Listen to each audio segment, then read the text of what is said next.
Sudah 2 jam berlalu ketika mereka keluar dari kamar mandi. Ketika Vito membantunya mengeringkan rambut, Albert memakai jubah mandi dan setengah berbaring di tempat tidur untuk beristirahat. Ia merasa bahwa mandi jauh lebih melelahkan daripada berolahraga. "Aku bawakan makanannya ya?" Vito bertanya padanya dengan lembut. "Tidak perlu, aku cuma mau istirahat sebentar." Dia menolak dengan suara lembut dan malas. Albert mandi, tapi sekujur tubuhnya berkeringat, membuatnya jadi lebih segar dan nyaman. "Oke." Vito duduk di samping tempat tidur dan bantu memijatnya. Setelah berada di kamar mandi selama 2 jam, Vito yang sebelumnya agak mabuk sudah kembali sadar. "Apakah Dea sudah pulang?" Albert bertanya padanya. Pemandangan dan cuaca di kota kecil itu sangat bagus. Karena suasananya yang masih alami, makanya kakek, ibu dan ayah bisa tinggal di sana selama beberapa hari. Dea dan keluarga kakak kedua juga ada di sana. Vito menjawab dengan nada rendah dan suasana hati yang bahagia.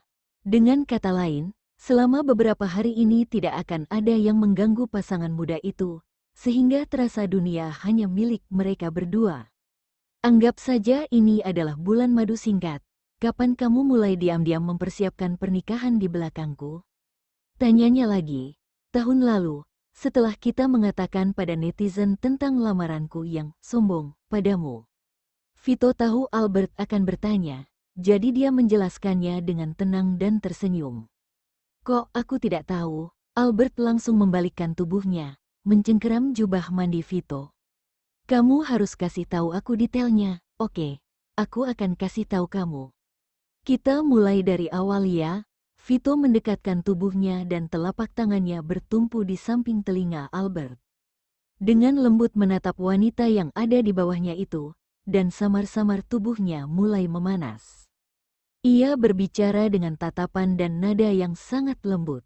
"Saat tahun lalu aku menipumu untuk dapat buku nikah, aku memang agak gegabah. Tapi setelah aku tenang, aku tidak menyesalinya.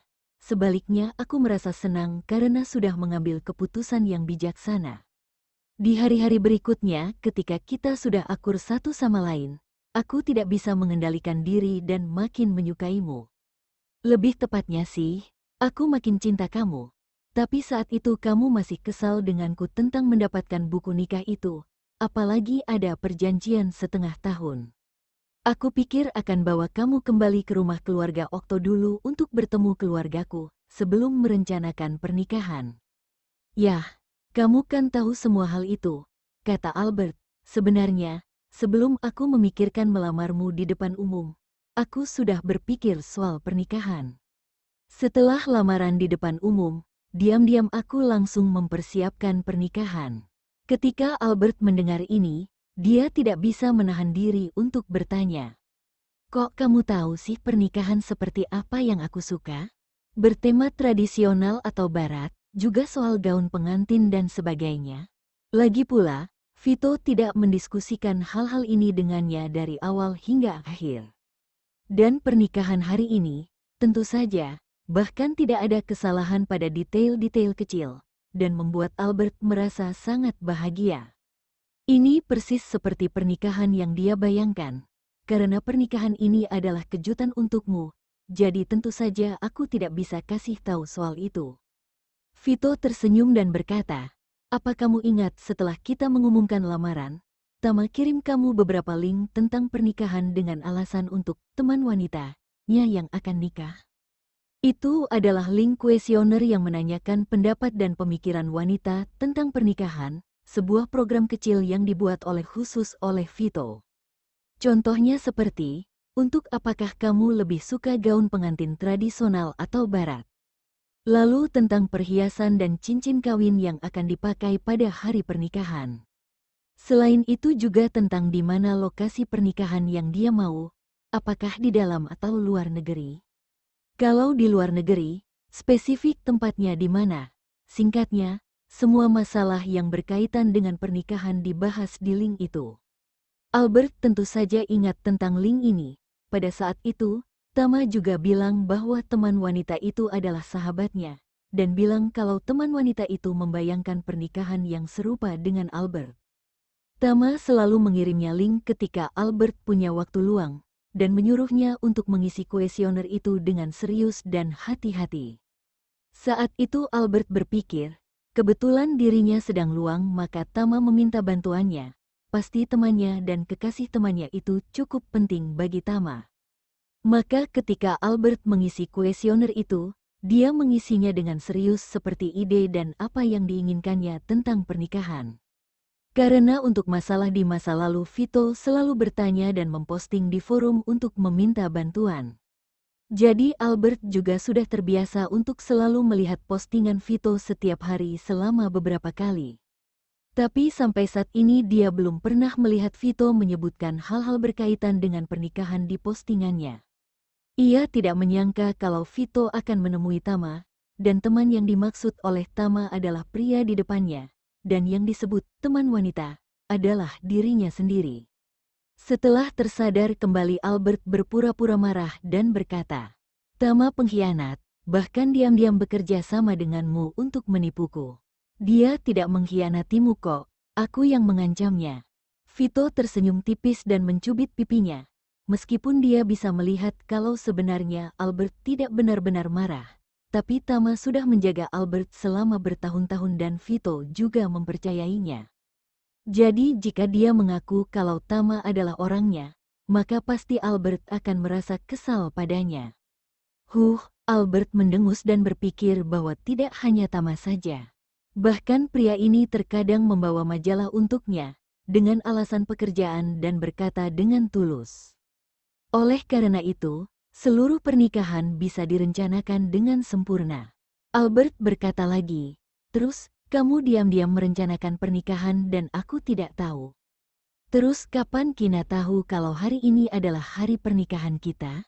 Kapan undangannya dikirim?" Ada banyak orang yang datang ke upacara pernikahan hari ini, tapi dia tidak menyangka tidak ada orang yang membahasnya. Bahkan sampai hari ini mereka tidak ada yang mengungkapkan tentang hal ini sedikit pun di depan Albert. Vito terdiam dan berpikir sejenak, lalu berkata dengan bangga, "Sebenarnya para klien itu sudah lama bekerja sama denganku. Para eksekutif KRC International juga orang-orang yang bisa menjaga rahasia dan profesional. Aku kan bisa menilai orang dengan baik." Albert, apa yang dikatakan oleh asisten Gisa tentang mengancam orang? Tentu saja pria di depannya ini yang memberinya perintah. Jika tidak ada perintah dari pria ini, mana mungkin asisten Gisa berani mengancam klien dan para eksekutif KRC International? Entah kenapa Albert ingin tertawa saat membayangkan para klien dan eksekutif KRC International yang diancam olehnya. Mereka akan seperti burung puyuh yang ketakutan, meringkuk dan gemetar, tidak berani marah atau bicara. "Terus kok kamu bisa membungkam mulut teman-temanmu? Kamu ancam mereka juga?" tanya Albert dengan penasaran. "Tidak." Vito menggelengkan kepalanya. Albert baru saja berpikir setelah Vito mengatakannya bahwa teman-teman menyebalkannya mau bekerja sama dengannya tanpa syarat. Tapi kemudian Vito berkata, "Mengancam sekelompok orang kayak gitu sih tidak berguna.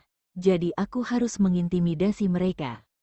Albert, untuk sesaat dia tidak tahu harus berkata apa. "Oke, aku akan kasih tahu kamu. Ketika aku masih sekolah, aku dipanggil sebagai The Little X Measure. Saat itu aku memanggil sekelompok teman yang suka bully itu. Mereka menendang 2 telur di sakuku.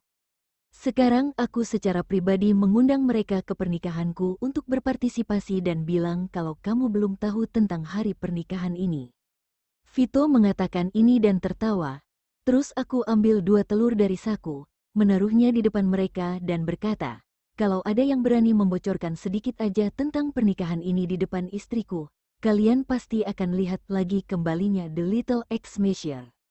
Setelah aku bilang gitu, aku menginjak 2 telur untuk menghancurkannya dan segera menakuti mereka sampai ekspresi mereka berubah. Puff, ha. Albert tertawa terbahak-bahak ketika membayangkan adegan itu. Katanya sedikit ahli dalam menghancurkan telur. Emang kamu ngapain sampai disebut The Little X Measure? Albert bertanya sambil tertawa.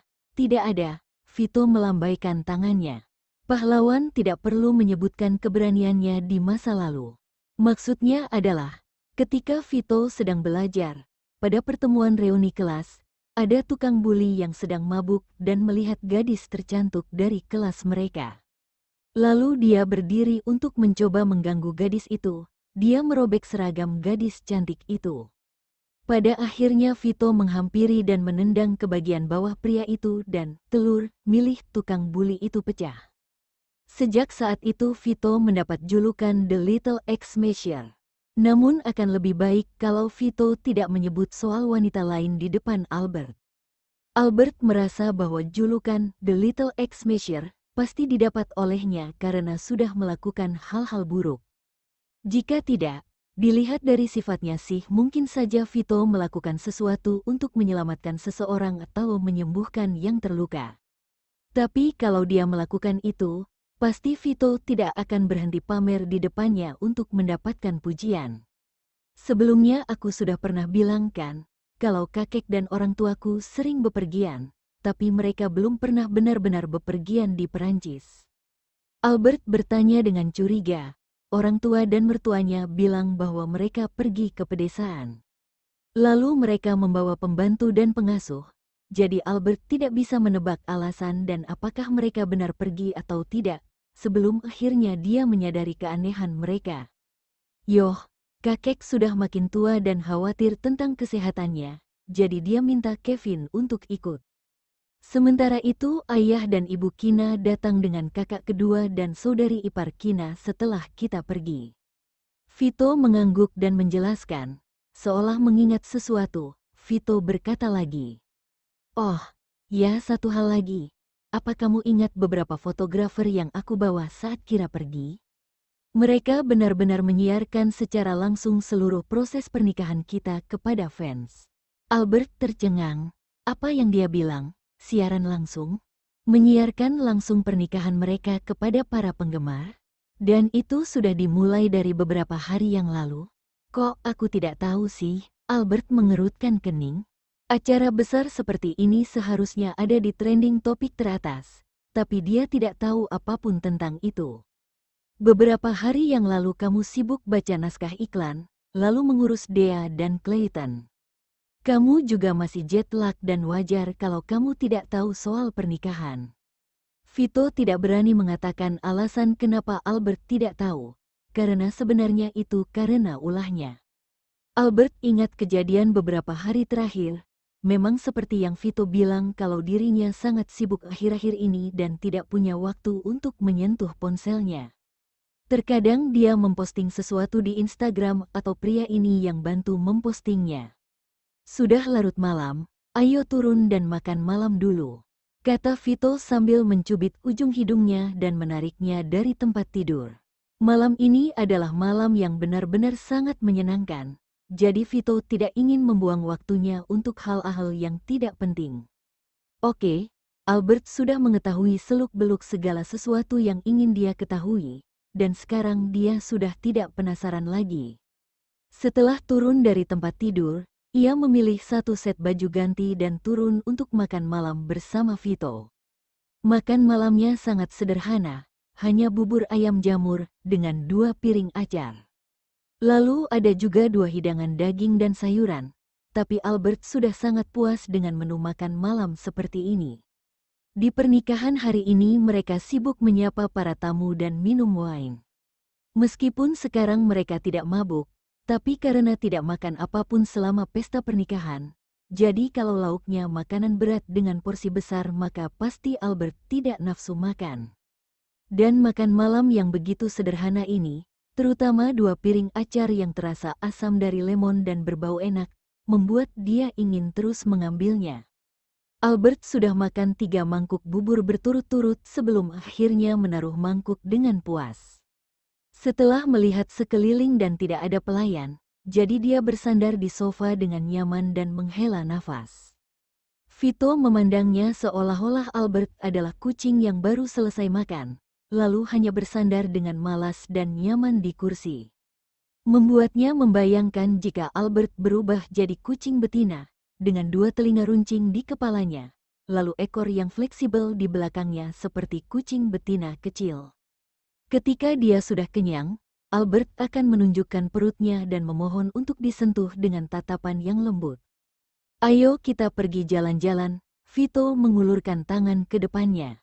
"Oke." Albert menaruh tangannya di telapak tangan Vito dan memintanya untuk menarik dirinya dari kursi.